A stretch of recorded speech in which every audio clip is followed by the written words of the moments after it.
In this video, I'm going to be sharing with you the #1 lesson that I've learned since quitting my job just 1 week ago. Stay tuned.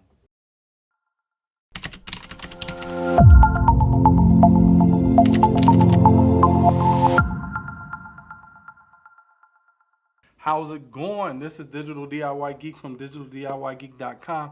And in this video today, I want to talk to you about what I've learned after being off my job for 1 week. And I'm telling you, like, seriously, if you haven't quit your job, you should seriously, like, make sure you have all your ducks in a row, so to speak, to make sure that if something pop up on you, you're able to handle it with no problem. So in my specific case, obviously, I've been gearing up to quit my job for a while, so obviously, I've had a little money saved up, set to the side for a rainy day. Now, the problem is, I didn't know my rainy day was going to be $3,315.30. That's how much it costs to get my car fixed. Now, I know you may be thinking, well, why not, for that type of money, why not just go get a new car? And honestly, I thought about it really hard because I honestly did not want to come up off that type of cash just 1 week after quitting my job. It's not ideal. But once I thought about it and I sat down and I ran the numbers, it really got me to thinking, like, yeah, I could go get another car and maybe put down, I really wouldn't have to put down anything because I only owe like $1,200 left on the current car I have. So it's not, I could have done it, but I didn't want to incur a new car note. Part of me being willing to quit my job is I knew that I was going to be from up under my car note. And right now, my car note sits at a little less than $400.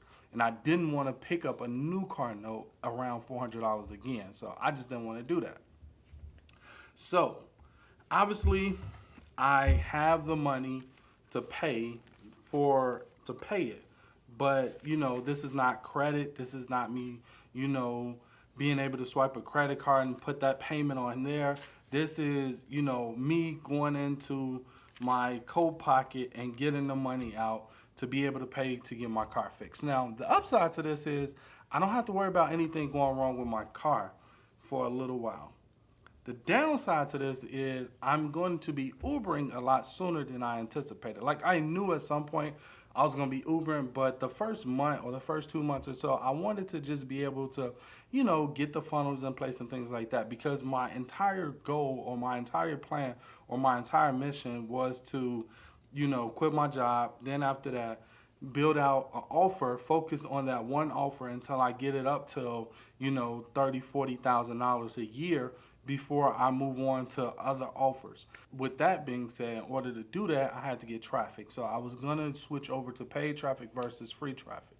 So what I learned in this week that I've been out of work is really simple. One, you get bored sitting at home. Like, you really get bored. So me and my son just been doing some of everything all over the place. Two, you have to cut the budget. Like, I mean, honestly, I wasn't going to cut my budget because I didn't think I needed to. I didn't see no real reason why I needed to cut the budget. But now, after seeing this happen, knowing that I'm pushing out all this money and I don't have my checks coming in like I used to anymore on the 15th and the 30th, now I'm going to be cutting the budget. I'm going to be taking a hard look at, you know, what actually brings in revenue and what are things that I just like knowing I have but don't really need. So if it doesn't directly impact my bottom line, I'm going to be cutting the budget. I'm going to be eliminating. Now, I suggest if you're thinking about quitting your job, you do that before you quit your job, so that way you'll know exactly what your finances are, how much you need to make every month, how much money you should have a month, how many months you have saved up, pushed out, just in case your online thing don't take off as quick as you want. Now, I would be lying to you if I didn't say that this hurt. Like, this spending this type of money so quickly hurt. Like, it hurt bad. But I'm confident that I'll be able to make it back fairly quickly too. So while it do hurt, it's just I have to get out there and put in a little bit more hustle than I anticipated before I wanted to actually start hustling. So with that being said, I mean, if I could give you one tip, one major takeaway, one major tip in this entire video, is to cut your budget, and after you quit your job, to focus on the things that actually make you money. Like, blogging is awesome. It's a long-term strategy. You should absolutely do it. But you want to learn how to do paid traffic. You want to play the game of learning how to invest $1 into your business and having it come back as $2, $3 in your business. That's the game you want to play when you quit your job. You don't have the luxury of the time to sit around and do blogging, because honestly, I was going to still do SEO. I was going to do paid traffic as well, but I didn't see this blindside me less than a week after I quit my job. I really didn't. And the funny thing about it is, I took the car in for a routine maintenance checkup because I quit my job and didn't want surprises. And this is what came of it. So, yeah, with that being said, cut the budget where you can and focus on getting people in front of your offer now. With that being said, this is Digital DIY Geek from digitaldiygeek.com.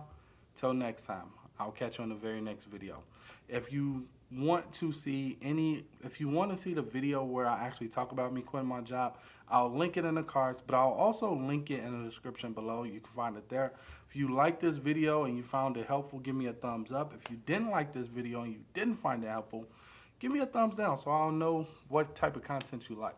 With that being said, till next time, I'm out.